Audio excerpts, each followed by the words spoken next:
Hello, welcome to my weekly update. I hope everyone watching has had a great week. This week for me has been awful. I don't know what happened or if I came in contact with something, but I've had just an insane amount of old symptoms and then new symptoms returning. Symptoms that I experienced when I was exposed to mold the first time. Yeah, it's been a really tough week. Like the inside of my mouth burns, like all of it. Cheeks, tongue, everything in my mouth burns. Even my teeth hurt, like over here, like they used to when I lived in the house that had a ton of mold in it. And I've been having these just awful migraines. Although they're a little bit more than migraines because it's really bad. Cervical spine back here along the back of my neck, and then also the nerves that exit my cervical spine.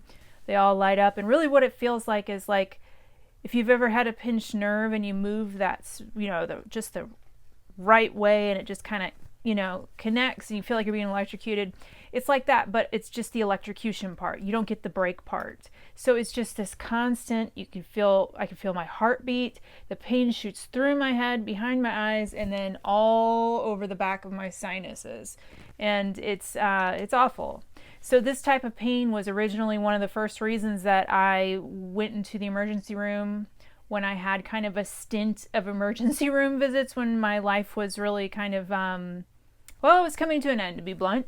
It was between 2017 to 2019, 18, right around in there. So I've spent 2 years seeing just countless doctors, going in and out of the emergency room. Nobody could figure me out. It was terrible.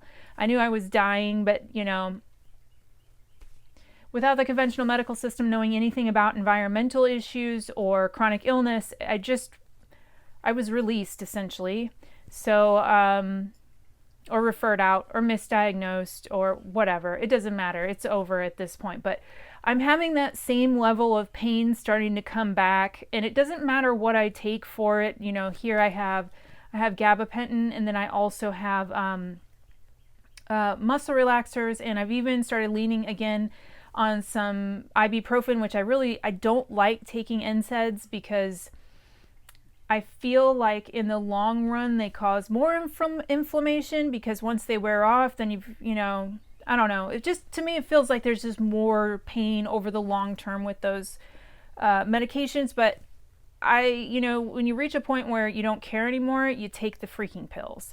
So I've been leaning a bit more on the ibuprofen as well. Aspirin, nothing seems to touch it. It's awful. I've even tried antihistamines. That doesn't help. With the sinus pain, I was like, well, maybe, no. So I don't know what's going on there. I feel really inflamed. All my joints hurt, crack, pop, muscle weakness and pain and tenderness, and throat issues, and some sinus stuff. Not sleeping or not being able to fall asleep as well at night. I've started kind of remedying that by going out first thing in the morning when I wake up and make sure that I'm in the sun for like 20 minutes, but it still can be kind of a hit or miss thing. So I'm still working on that, but yeah, it's been a week. So I don't know what's going on with that. With where I'm staying here, the sink in the bathroom is completely clogged with mold. I just found it like a few weeks ago.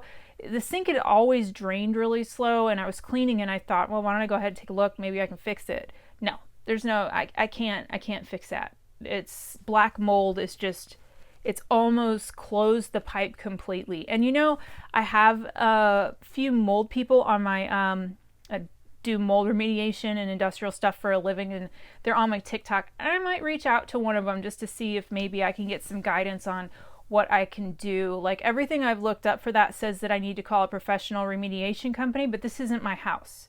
And I know for sure that the person that owns this house will not call a professional remediation company. So I just have to keep focusing on getting out of here and moving, which is one of my primary goals right now. So I'm really just kind of This past week, I've been really, savoring the good moments that I have and taking some time to practice gratitude, because even on my worst days today, like even when I was really sick, and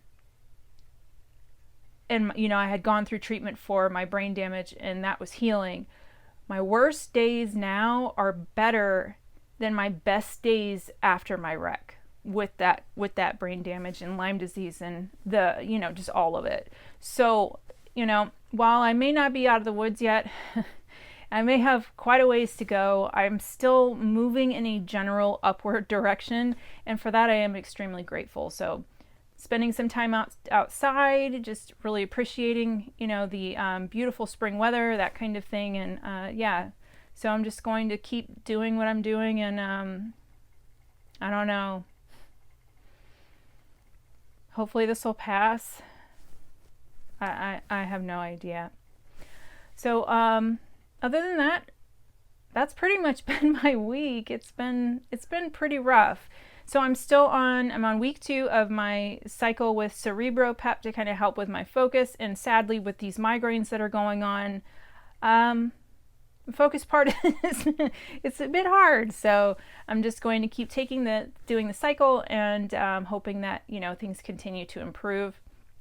This month, the month of May, is Lyme Disease Awareness Month. So on my social media pages, that'll be Facebook, Instagram, and TikTok, I'll be posting Lyme disease content.